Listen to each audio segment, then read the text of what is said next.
warahmatullahi wabarakatuh. Perkenalkan, nama saya Muhammad Ridwan, semester 7 konsentrasi Akidah Akhlak, jurusan Tarbiyah PAI, Institut Agama Islam Darussalam Martapura, dalam mata kuliah Kapital serta Pendidikan Islam. Di sini saya ingin mempresentasikan pendidikan Islam dalam pengembangan iptek, yaitu kontribusi pendidikan Islam terhadap pengembangan iptek. Ya, langsung saja kita memasuki pembahasan yang pertama, yaitu kita memasuki materi yang pertama, yaitu iptek. Seperti yang kita kenal saat ini, merupakan kreasi manusia dalam ribuan tahun dan berasal dari sumbangan banyak bangsa di dunia. Sains adalah karya besar dan spektakuler serta paling berhasil di mana manusia pernah terlibat. Dalam konteks sekarang, teknologi tidak bisa lain untuk menyebutnya sebagai anak kandung dari sains.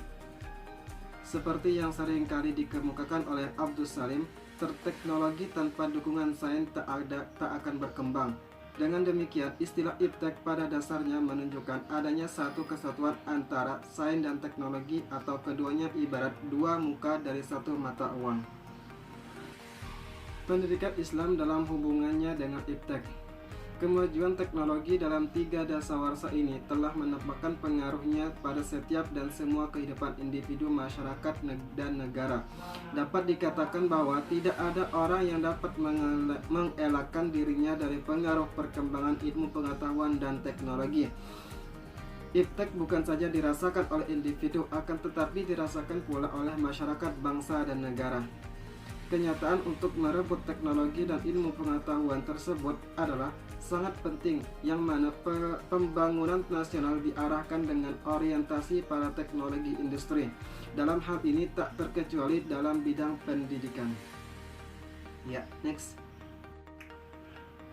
Strategi pendidikan Islam dalam menghadapi tantangan modernisasi berkat kemajuan iptek itu mencakup ruang lingkup sebagai berikut.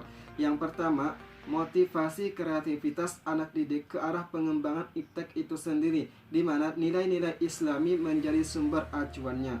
Yang kedua, mendidik kemampuan memanfaatkan produk iptek bagi kesejahteraan hidup umat manusia pada umumnya dan umat Islam khususnya. Yang ketiga, menciptakan jalinan yang kuat antara ajaran agama, iptek, dan hubungan yang akrab dengan para ilmuwan yang memegang otoritas iptek dalam bidang masing-masing.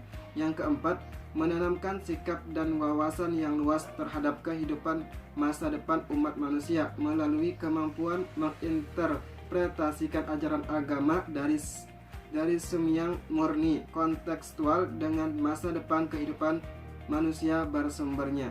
Ya, itu strategi pendidikan Islam dalam menghadapi tantangan modernisasi. Next. Lanjut. Dampak kemajuan iptek terhadap pendidikan Islam. Para ilmuwan dan ulama pada masa itu secara antusias mentransfer iptek dari luar yang kemudian mengembangkannya menjadi iptek yang Islamis. Mereka mampu mengislamkan iptek yang non-Islamis itu berkat kecerdasan dan daya kreativitas tinggi yang dimotivasi oleh ajaran Al-Quran serta daya selektivitas terhadap jenis-jenis iptek dari luar, sehingga bentuk-bentuk iptek yang membahayakan akidah ditinggalkan oleh mereka, seperti dalam bidang filsafat yang bersifat hedonistik dan epikuristik dan tragedi.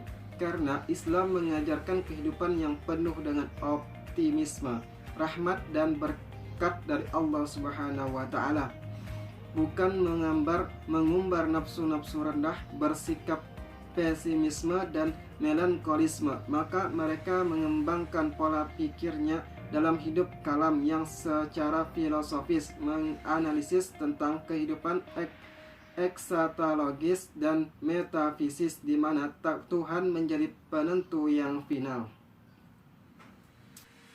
Ya, kita memasuki materi yang terakhir, yaitu misi yang dikembangkan pendidikan Islam. Dalam konteks perubahan sosial ini, pendidikan Islam mempunyai misi ganda, yaitu yang pertama, mempersiapkan manusia muslim untuk menghadapi perubahan-perubahan yang sedang dan akan terjadi, mengendalikan dan memanfaatkan perubahan-perubahan tersebut, menciptakan kerangka pikir yang komprehensif dan dinamis bagi terselenggaranya proses perubahan yang berada di atas nilai-nilai Islam.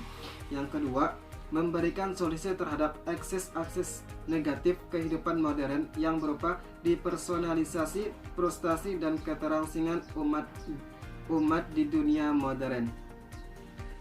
Ya, mungkin ini yang hanya bisa saya sampaikan pada kesempatan kali ini. Apabila ada terjadi kesalahan dalam penyampaian materi, saya minta halal, minta ridho. Kurang lebihnya saya minta maaf.